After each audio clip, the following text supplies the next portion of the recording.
semuanya, di video ini kita bakal belajar materi simbiosis, yaitu salah satu materi yang dipelajari di pelajaran ilmu pengetahuan alam di sekolah dasar. Simbiosis adalah segala jenis hubungan atau interaksi antara dua organisme yang berbeda. Simbiosis juga dapat diartikan sebagai hubungan erat yang khas antara dua makhluk hidup atau populasi yang hidup berdampingan dalam lingkungan yang sama. Kalian pasti udah sering dengar kan tentang hubungan antara lebah dan bunga atau kerbau dan burung jalak. Ini adalah hubungan simbiosis yang paling sering kita dengar. Tapi selain dari dua contoh itu, masih banyak lagi jenis-jenis simbiosis yang ada di lingkungan loh. Nah, kali ini Ibu akan ajarkan pada kalian setidaknya ada 5 jenis simbiosis. Sebenarnya masih ada lagi jenis lainnya, tapi mari kita mulai dari 5 dahulu ya. Yang pertama adalah simbiosis mutualisme, yang paling sering kita dengar. Simbiosis mutualisme adalah hubungan antara dua makhluk hidup yang saling menguntungkan. Hubungan ini memberi dampak positif untuk kedua pihaknya. Jadi, tidak ada yang dirugikan, semuanya mendapat keuntungan. Contohnya adalah hubungan bunga dengan lebah dan kerbau dengan burung jalak. Contoh kedua adalah simbiosis komensalisme. Simbiosis komensalisme adalah hubungan antara dua makhluk hidup yang salah satunya diuntungkan, tetapi yang lainnya tidak dirugikan maupun diuntungkan. Jadi, yang diuntungkan hanya salah satunya saja, pihak lainnya tidak rugi maupun untung. Contohnya adalah hubungan antara ikan Nemo dengan aneman laut dan hiu dengan ikan-ikan kecil di sekitarnya. Yang ketiga adalah simbiosis parasitisme. Simbiosis parasitisme adalah hubungan antara dua makhluk hidup yang salah satunya diuntungkan dan yang lainnya dirugikan. Jadi, hubungan ini membuat untung satu pihak tetapi membuat rugi pihak lainnya. Berarti yang diuntungkan itu yang jahat ya, Bu? Kenapa dia untung sendiri? Benar juga ya? Wah, Ibu sudah tebak akan muncul pertanyaan seperti ini nih. Bukan jahat ya, simbiosis parasitisme ini memang harus terus terjadi agar kehidupan di alam itu tetap berlangsung seperti yang seharusnya. Nah, seperti yang ada di video ini, hubungan antar makhluk hidup itu memang harus terus terjadi agar alam tetap terjaga. Begitu, apakah semuanya sudah paham? Saya paham, Bu. Tadi saya tanya teman-teman yang lain, mereka juga sudah paham, Bu. Ternyata lingkungan dan alam itu rumit banget. Tidak kok, lingkungan dan alam itu asik banget Bu dipelajari. Banyak hal-hal keren yang belum kita ketahui.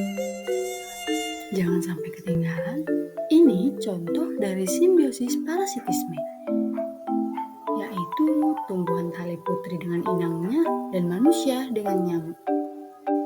Selanjutnya ada simbiosis amensalisme. Simbiosis amensalisme adalah hubungan antara dua makhluk hidup yang salah satunya dirugikan dan yang lainnya tidak diuntungkan dan dirugikan. Kalau hubungan yang ini tidak menguntungkan pihak manapun, tetapi merugikan salah satunya. Wah, gimana tuh? Ini Ibu kasih contoh biar kalian semua lebih mudah pahamnya. Contoh pertama adalah rumput laut dan terumbu karang, dan yang kedua adalah pohon pinus dan tumbuhan di sekitarnya. Pasti banyak yang bingung, atau bahkan ada yang belum pernah dengar tentang simbiosis keempat ini. Untuk contoh pertama, yaitu rumput laut dan terumbu karang. Hubungan mereka adalah simbiosis amensalisme. Kenapa? Karena rumput laut biasanya tumbuh di sekitar terumbu karang, yang membuat terumbu karang sulit mendapatkan cahaya matahari karena terhalangi oleh rumput laut. Terumbu karang dirugikan karena hal itu, sedangkan rumput laut tidak dirugikan maupun diuntungkan. Contoh kedua yaitu pohon pinus dan tumbuhan di sekitarnya. Hubungan amensalisme di sini terjadi karena pohon pinus mengeluarkan senyawa alipati yang menghambat pertumbuhan-tumbuhan di sekitarnya. tumbuhan yang ada di sekitarnya dirugikan, sedangkan pohon pinus tidak diuntungkan maupun dirugikan. Penting nih, harus dicatat biar gak lupa. Oh, sekarang aku paham. Simbiosis yang kelima adalah simbiosis naturalisme. Wah, dari namanya kalian pasti udah bisa nebak nih. Simbiosis naturalisme adalah hubungan antara dua makhluk hidup yang berbeda jenis dan tidak saling diuntungkan maupun dirugikan. Ini artinya dua organisme ini hanya hidup berdampingan di satu lingkungan yang sama tanpa mempengaruhi satu sama lain. Namanya juga netral. Contohnya adalah hubungan antara gajah dengan jerapah dan lumut yang ada di batu. Hubungan gajah dan jerapah dapat dikatakan sebagai simbiosis naturalisme karena keduanya hidup di lingkungan yang sama, namun tidak saling memengaruhi. Misalnya untuk makanan, gajah lebih suka makan rumput di tempat rendah, sedangkan jerapah suka makan daun di dahan pohon yang tinggi. Contoh kedua yaitu lumut yang ada di batu.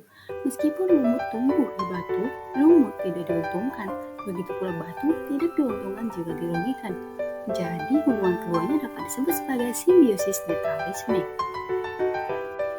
Wah, sudah selesai saja pelajaran hari ini. Apakah kalian semua paham? Paham, Bu. Baguslah kalau begitu. Nah, biar kalian makin paham, Ibu ada soal yang sudah Ibu susun bersama dengan materi tadi di dalam PowerPoint. Silahkan kalian pahami kembali dan jawab pertanyaannya ya. Jika ada yang tidak tahu, kalian bisa berdiskusi dulu dengan teman-teman. Jika belum tahu juga, nanti kita diskusikan bersama. Selamat belajar dan mendapat ilmu juga pengetahuan baru. Oh ya, Ibu juga sudah sediakan website mengenai materi ini yang bisa kalian akses melalui link berikut ini. Sampai jumpa di video pembelajaran selanjutnya yang tentunya semakin bermanfaat dan lebih menarik. Jangan lupa tekan tombol like dan subscribe, berikan komentar juga ya. Bye!